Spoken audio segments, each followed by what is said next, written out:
কন্যা রাশি, কন্যা লগ্ন, ভার্গ সাইনের জাতক জাতিকাদের 2026 সালের 9ই মার্চ থেকে 15ই মার্চ আপনাদের ক্ষেত্রে সময় ঠিক কেমন অতিবাহিত হবে সে বিষয়ে প্রতিবেদনে আমরা বিস্তারিত আলোচনা করব।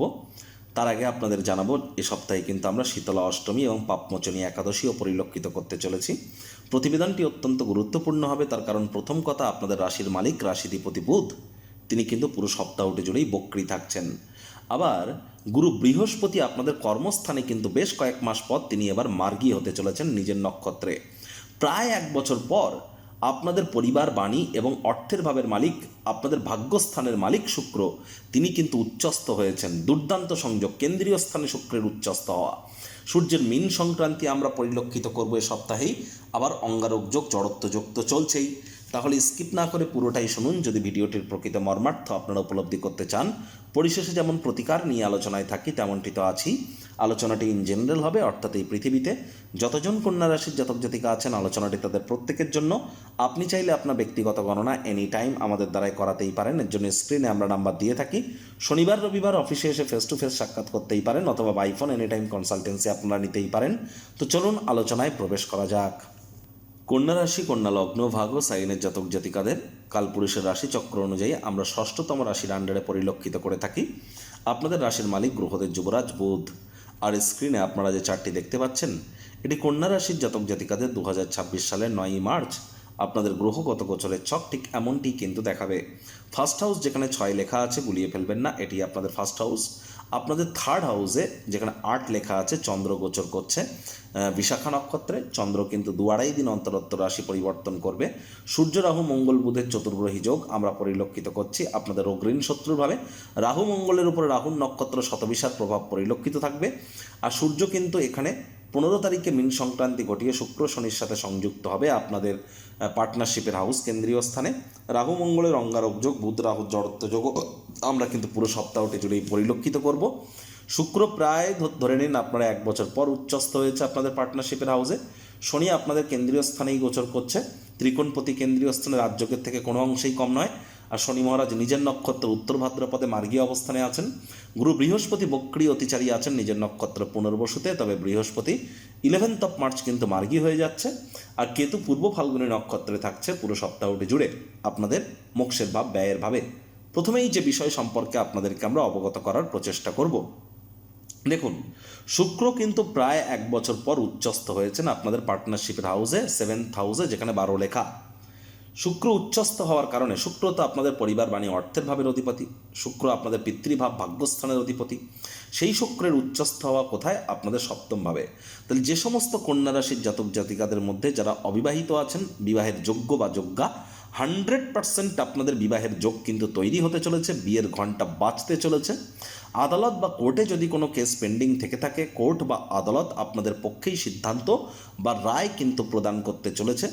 বিজনেসম্যানেরা অতিরিক্ত কিছু আর্থিক মুনাফা আপনারা কিন্তু অর্জন করতে চলেছেন, আয় ইনকাম বাড়তে চলেছে। এ সময় যারা fashion, photography, modelling, news media, entertainment, jewellery, garments, মহিলাদের সম্পর্কিত বস্তু, বস্ত্র সামগ্রী, অভিনেতা অভিনেত্রী যারা আছেন, ক্যাটারিং, বিউটি পার্লার, রেস্তোরাঁ, hotel, flower, perfume, interior decoration বা ডিজাইনিং ইন্ডাস্ট্রিতে যারা আছেন, তাদের প্রত্যেকের জন্যই কিন্তু সময় সুযোগ দুর্দান্ত পরিগণিত হচ্ছে। সময় সুযোগের সদ্ব্যবহার আপনারা করুন। আর হ্যাঁ, দ্বিতীয় সন্তান সন্ততি প্রাপ্তির জন্য কিন্তু সময় সুযোগ অত্যন্ত সুমধুর আমরা পরিলক্ষিত নিশ্চিতভাবে করছি। একই সাথে আপনাদের ক্ষেত্রে পরিবার, বাণী এবং অর্থ, এই 3টি ক্ষেত্রেও কিন্তু আপনারা নিজেদেরকে মহিমান্বিত করতে চলেছেন। পরিবারের তরফ থেকে লাভান্বিত হতে পারেন, তবে শব্দ চয়নের দিকে আপনাদেরকে একটু নজর রাখতে হবে। কোথায় কি কথা বলছেন, কেন বলছেন একটু ভাবনা চিন্তা করে বলুন। ব্যাংকের ব্যালেন্সের দিকে নজর রাখুন, মানি ম্যানেজমেন্ট সম্পর্কে একটু খেয়াল রাখুন। বৃহস্পতি 11th of মার্চ কিন্তু মার্গী হবে। আর হয়ে তিনি প্রথমেই আপনাদের সুখভাবের মালিক, সুখভাবকে পূর্ণ দৃষ্টি দিয়ে যেহেতু দেখছেন, 11th of মার্চের পর থেকে আপনারা অবশ্যই, বিশেষ করে 2nd of জুন পর্যন্ত, শুধুমাত্র এ সপ্তাহ নয়, জুন মাসের 2 তারিখ পর্যন্ত 11ই মার্চের পর থেকে মায়ের তরফ থেকে উপকৃত হতে চলেছেন। মামা, মাতা, মহ, মাতৃকুলের তরফ থেকে লাভান্বিত হতে পারেন। মায়ের শরীর স্বাস্থ্যের উন্নতি হতে পারে, মায়ের কর্মের উন্নতি হতে পারে। যারা কন্যা রাশির জাতক জাতিকা আছেন তাদের 11th of মার্চের পর নতুন জমি, নতুন বাড়ি, নতুন গাড়ি এর মধ্যে কোনো না কোনো কিছু ক্রয় করার যোগও কিন্তু আমরা পরিলক্ষিত করছি। রক্ত, হৃৎপিণ্ড, বুক বা ফুসফুস ওরিয়েন্টেড কোনো সমস্যা থেকে থাকলে রিলিফ আপনারা প্রাপ্তি করতে পারেন। তবে যারা হাই বিপির রুগী আছেন, high blood pressure, low blood প্রেশারের রুগী যারা আছেন, হিমোগ্লোবিন ফল করে, তাদেরকে একটু প্রিকশন নিয়ে কিন্তু চলতে হবে এখনও। আর এ সময় কিন্তু অবশ্যই আপনাদের পরিবারে এক্সটেনশন হতে পারে, পরিবারে কোনো সদস্যের আগমনের বার্তা, উৎসবের মুহূর্ত কিন্তু তৈরি করতেই পারে। কর্মক্ষেত্রে দায়িত্ব, রেসপন্সিবিলিটি মাত্রা অতিরিক্ত কিন্তু বাড়তে চলেছে। ডেডলাইন আসার আগে এই অ্যাসাইনমেন্টগুলি সম্পূর্ণ করবার চেষ্টা করুন।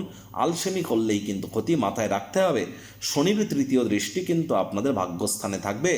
তাহলে হার্ডওয়ার্ক, কঠোর কায়িক পরিশ্রমের কিন্তু কোনো বিকল্প নেই। কর্মফলদাতার দৃষ্টি ভাগ্যস্থানে স্পষ্ট আকারে ইঙ্গিত দিচ্ছে কর্ম করুন, তবেই ভাগ্যের কৃপা পান। আর এই সময় আপনারা যা কর্ম করেন তার থেকে একটু বেশি সময় ধরে যদি কর্ম করেন, ভাগ্য আপনাদের উপরে অতিরিক্ত প্রসন্ন হয়ে আপনাদেরকে মহিমান্বিত করবে। আদারওয়াইজ পিতার সাথে অহেতুক তর্ক বিতর্ক, পিতার সাথে সম্পর্কের অবনতি, পিতার কর্মের অবনতি, আপনার ভাগ্য আপনার উপরে প্রসন্ন না হওয়া, তীর্থযাত্রা, তীর্থ ভ্রমণে বাধাপ্রাপ্তি করা, উচ্চ শিক্ষায় বাধাপ্রাপ্তি করা, এই ধরনের প্রচুর সমস্যা কিন্তু আপনারা ফেস করতে পারেন। কিন্তু হার্ডওয়ার্ক যদি করেন, কঠোর কায়িক পরিশ্রম যদি করেন, শ্রমিক সম্প্রদায়, বয়োজ্যেষ্ঠ বা যারা সিনিয়র সিটিজেন তাদেরকে যদি সম্মান করেন, তাহলে কিন্তু এই সময় ভাগ্যের আবার উল্টে পূর্ণ সমর্থন কিন্তু আপনারা প্রাপ্তি করতে চলেছেন। এবার ইটস আপ টু ইউ, আপনাদের উপরেই থাকলো আপনারা কেমনভাবে সময়টিকে অতিবাহিত করাবেন। সূর্য রাহুর সাথে সংযোগে আছে 15 তারিখ পর্যন্ত, তারপর 16 তারিখের পর মীন সংক্রান্তি ঘটালেও শুক্র শনির সাথে তো সংযুক্ত হবে, যার ফলস্বরূপ আপনাদেরকে বলছি সরকারি চাকরিজীবী, যারা রাজনীতিবিদ, নেতা মন্ত্রী বিরোধী পক্ষে আছেন, পলিটিশিয়ান যারা, এবং প্রাইভেট সেক্টরে যারা অ্যাডমিনিস্ট্রেটিভ লেভেলে কাজ করেন, তাদের উচিত হবে ইমিডিয়েট জ্যোতিষতাত্ত্বিক পরামর্শ গ্রহণ করা। যদি নিজের পরিস্থিতিকে আপনারা কন্ট্রোলে রাখতে চান, আপনি ভাবছেন হয়তো সব কিছু কন্ট্রোলে আছে, কিন্তু এটি শুধুমাত্র একটি ইলিউশন। আর এই 15-16 তারিখের পরেই কিন্তু ইলিউশন থেকে কিন্তু আপনারা বেরিয়ে আসবেন এবং বড় ধাক্কা কিন্তু আপনারা খেতেই পারেন। তার আগেই আপনারা সাবধানতা অবলম্বন করার প্রচেষ্টা অবশ্যই করুন, এটি আপনাদেরকে লাভান্বিত করবে। ছোটোখাটো রোগ শোক দেখা দিলে ইমিডিয়েট চিকিৎসকের পরামর্শ নেবেন। রাহু মঙ্গলের অঙ্গারক যোগ চলছে। আর হ্যাঁ, চোটাঘাত কিন্তু শরীরে লাগতেই পারে, পায়ে চোটাঘাত কিন্তু আপনাদের লাগতে পারে, আপনাদের পেটে বা নাভিতে কিন্তু চোটাঘাত লাগতে পারে, একটু খেয়াল আপনারা রাখুন। আর এ সময় কোনো প্রকার লোন বা ঋণ নেওয়া থেকে আপনাদের বিরত থাকা উচিত। বাজেটকে, খরচকে নিয়ন্ত্রণের মধ্যে রাখুন। পরিবারে যেন ডমিনেটিং নেচারের হবেন না।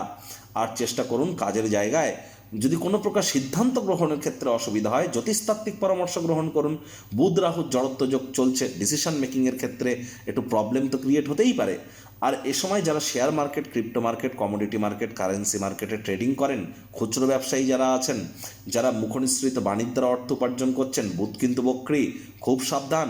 যতই আপনি এক্সপিরিয়েন্সড হন না কেন, অভিজ্ঞ হন না কেন 10-15 বছরের, না চাইতেও কিন্তু ভুল করে বসতে পারেন। সাবধানতা অবলম্বন করে চলুন। শেয়ার মার্কেট থেকে শুরু করে যত ট্রেডিংয়ের মার্কেট আছে সমস্ত জায়গাতেই কিন্তু আমরা বড় ধরনের কারেকশান, ভলাটাইলিটি বেড়ে যেতে আমরা দেখব, যা আমাদের হাতের নাগালের বাইরে পর্যন্ত চলে যেতে পারে। আমাদেরকে নজর রাখতে হবে। 9 তারিখ থেকে 11 তারিখ এই সময় ভাই বোনেদের কোনো ক্ষতি হতে পারে, অথবা ভাই বোনেদের তরফ থেকে আপনাদের কোনো ক্ষতি হতে পারে। ছোট ভাই বোনেদের কথা বলছি। এ সময় ছোটোখাটো যাত্রা ভ্রমণকে অ্যাভয়েড করা উচিত। অনলাইন যারা কাজ করেন তাদের কন্টেন্ট ক্রিয়েশনের ক্ষেত্রে একবার রিচেক করে নেবেন, গেট কিপিং করে নেবেন, তা নাহলে কন্ট্রোভার্সি কিন্তু ক্রিয়েট হতেই পারে। বন্ধুবান্ধব ক্ষতি করার চেষ্টা করতে পারে, একটু নজর রাখুন। আবার 12 তারিখ 13 তারিখ এই সময়টিতে মায়ের তরফ থেকে উপকৃত হওয়ার যোগ, নতুন জমি বাড়ি গাড়ি কেনার যোগ, এ সময় মানসিক সুখ শান্তি সমৃদ্ধি, পার্থিব সুখ শান্তি সমৃদ্ধি প্রাপ্তির যোগ আমরা পরিলক্ষিত করব। আবার ঠিক শনিবার রবিবার এই যে দুটি দিন আপনাদের ক্ষেত্রে আমরা বলবো যে দেখুন, এই সময়টিতে আমাদের ক্ষেত্রে আমরা হয়তো পরিলক্ষিত করব যে হ্যাঁ, প্রথম সন্তান যারা গ্রহণ করতে চাইছেন তাদের জন্য সময় সুযোগ ভালো, লাভ ম্যারেজের জন্য সময় সুযোগ ভালো। তো বাইরের খাদ্য খাবার খুব একটা অ্যাভয়েড করবার চেষ্টা করুন, তা না হলে কিন্তু পেটের সমস্যা, বদহজমের প্রবলেম এগুলি কিন্তু বেড়ে যেতে পারে। নজর রাখুন, হুটহাট করে রেগে যেতে পারেন। রাগ কিন্তু স্বল্প পাগলামির একটি রূপান্তর মাত্র। রাগের মাথায় আবেগের বশবর্তী হয়ে এমন কোনো ভুল আপনি করে বসবেন যা পরে অনুশোচনা করে আপনি যাবেন, কিন্তু সেখান থেকে বেরিয়ে আসাটা কিন্তু টাফ হবে। তাহলে কোথায় কি, কেন, কি জন্য, কিভাবে কি করছেন ভাবনা চিন্তা করে করুন। প্রয়োজনে পরামর্শ গ্রহণ করে করুন। প্রতিকার স্বরূপ আলোচনা করতে গিয়ে আপনাদেরকে বলবো, স্ক্রিনে আপনারা দেখতে পাচ্ছেন নবগ্রহ বীজ মন্ত্র। পারলে 9টি গ্রহকেই শান্ত রাখবার জন্য এই নবগ্রহ বীজ মন্ত্র প্রতিদিন আপনারা 108 বার করে জপ করুন। একবার মুখস্থ হয়ে গেলে মাত্র 10 থেকে 15 মিনিট লাগে। এটা মনুষ্য জাতের সৃষ্টি নয়, স্বয়ং ব্রহ্মদেবের সৃষ্টি, যা কখনো অনর্থ হতে পারে না। ভুলভাল উচ্চারণ করলেও কোনো নেগেটিভ ইম্প্যাক্ট পড়ে না। একই সাথে 9টি গ্রহকে আপনি শান্ত রাখতে পারছেন, এর থেকে বেটার কিন্তু আর কিছু হতেই পারে না। যারা দীক্ষা নেননি, ইমিডিয়েট দীক্ষা নিন। বৃহস্পতি 7.5 বছরের জন্য অতিচারী হয়েছে, প্রোটেকশন কিন্তু আপনারা তবেই পাবেন। শনিবার করে সরিষার তেল বেগুন খাবেন না, কিনবেন না। শনিবার সাদা পরবেন না, রবিবার কালো নীল পরবেন না। চেষ্টা করুন শুক্রবার করে স্নানের জলে হাফ কাপ কাঁচা দুধ অথবা 1 চেপি গোলাপ জল বা আতর বা ইত্তার দিয়ে স্নান করবার। তো বন্ধুরা, প্রতিবেদনটি আপনাদের ঠিক কেমন লাগলো, আপনাদের সুচিন্তিত মতামত আশা করি আপনারা নিচের কমেন্ট বক্সে লিখে জানাবেন। ভালো লাগলে একটি লাইক করতে ভুলবেন না। এই আশা রেখে আমি আমার বাণীকে এখানেই বিরাম প্রদান করছি। সংসারে অশান্তি, প্রেমে বাধা বা বিবাহে অনিশ্চয়তা, ব্যবসাতে ক্ষতি বা চাকরিতে ডামাডোল, অসুস্থতা, দুঃখ, দারিদ্রতা থেকে কিছুতেই রেহাই মিলছে না, পরীক্ষায় ফেল, তাহলে আর দেরি কেন? জীবনের যাবতীয় সমস্যার সমাধান করব আমরা।